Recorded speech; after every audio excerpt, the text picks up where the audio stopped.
Halo semuanya, hari ini saya akan ceritakan film Tukang yang terjebak di antara dua pintu siklus mati dan tidak bisa keluar. Tukang yang terjebak di ruang siklus mati. Awal cerita, tukang reparasi dengan terampil memperbaiki kunci akses. Dia menekan kata sandi untuk membuka pintu dan ingin pergi. Tapi begitu dia keluar, dirinya kembali muncul dari pintu belakang. Ini adalah tampilan yang persis sama. Kemudian dia berhenti di sini dan mencari tahu apa masalahnya. Dia berbalik dan pergi melalui pintu belakang. Ini aneh untuk melihat diri sendiri lagi. Dia menutup mulutnya dan tidak percaya dengan semua ini. Dia mengulang menekan kata sandi lagi, dan itu masih terjadi. Pintu depan dan belakang akan muncul diri sendiri. Ini sedikit aneh, apakah ada masalah dengan pintu? Dia menggunakan tas untuk menahan pintu.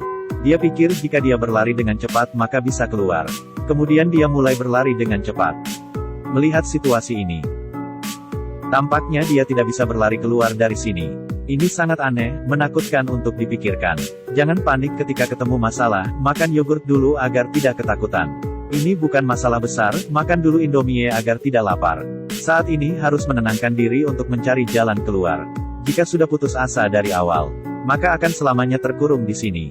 Dia melemparkan bungkus Indomie keluar, dan bungkusan mengenainya melalui pintu belakang. Dia terjebak dalam ruang siklus mati ini, dan tidak bisa menelepon polisi ataupun memanggil seseorang. Dia hanya bisa mempelajarinya sendiri. Waktunya untuk menggunakan otak. Dia mencoba untuk menyentuh dirinya yang lain, tapi dia tidak bisa mencapainya. Jika dia bergerak, dirinya yang lain juga ikut bergerak. Buka pintu depan, pintu belakang ikut terbuka. Ini terulang tanpa henti. Dia tidur di lantai dan ingin putus asa. Dinding ini juga sangat kuat. Tidak mungkin untuk memecahkannya. Tukang mencoba dengan pengukur dan palu baja. Dia sudah menggunakan semua alat tapi tidak ada gunanya. Dia berolahraga sejenak untuk menenangkan diri. Kemudian tertidur sebentar untuk memulihkan tenaga. Dia mulai bermain dengan dirinya yang lain. Kemudian dia mulai bermain dengan seru. Seperti sendirian di rumah. Bahkan menggunakan pengukur untuk bermain lompat tali. Hingga pengukur hampir patah. Terakhir pengukur patah karena memukul pintu. Dia berjongkok di sudut sendirian. Ketika menggeser pisau, dia membuat suara berirama. Dan dia mulai menari. Dengan menari dia tidak merasakan kesepian lagi. Tukang yang semangat harus tetap bertahan agar bisa keluar. Dia mulai berulang kali membuka pintu. Dia sangat marah dan mengetuk pintu. Kali ini terdengar suara mesin yang berhenti. Kedua pintu terkunci, akankah dia mati di sini? Tukang bertindak cepat untuk memperbaiki kunci pintu. Dalam proses ini, sebuah bola hitam tiba-tiba masuk dari pintu belakang. Kemudian bola pergi lagi. Sesudah tukang memasang alur listrik, sebuah cahaya berenergi tinggi tiba-tiba muncul di dinding, dan mengeluarkan suara ledakan. Tegangan yang sangat tinggi hampir membutakan matanya. Tukang segera memutuskan kabel dan ruangan kembali tenang. Dan saat itu pintu belakang tiba-tiba terbuka. Dua orang membawa wanita aneh dan pergi dengan cepat. Apa yang terjadi? Ada banyak pertanyaan dalam pikirannya. Dia segera mengikuti orang-orang itu keluar.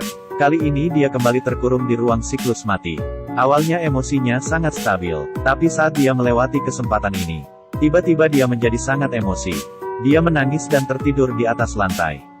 Di dalam mimpi, dia berhasil keluar dari pintu depan. Tapi saat dia terbangun dia masih terkurung di ruangan ini.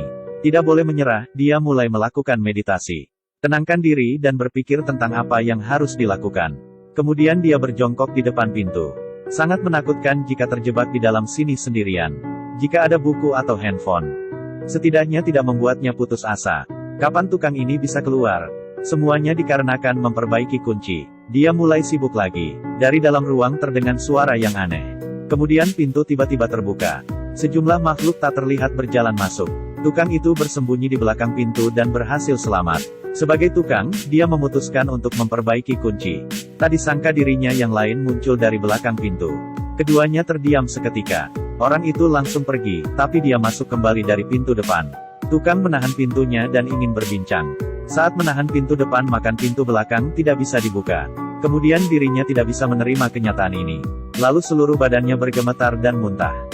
Kondisinya membaik. Keduanya mulai menenangkan diri. Mereka berdiri di sisi masing-masing. Mereka tidak banyak berbincang. Tidak ada hal yang perlu dibincangkan pada diri sendiri. Tak lama kemudian tukang sebelumnya mulai putus asa.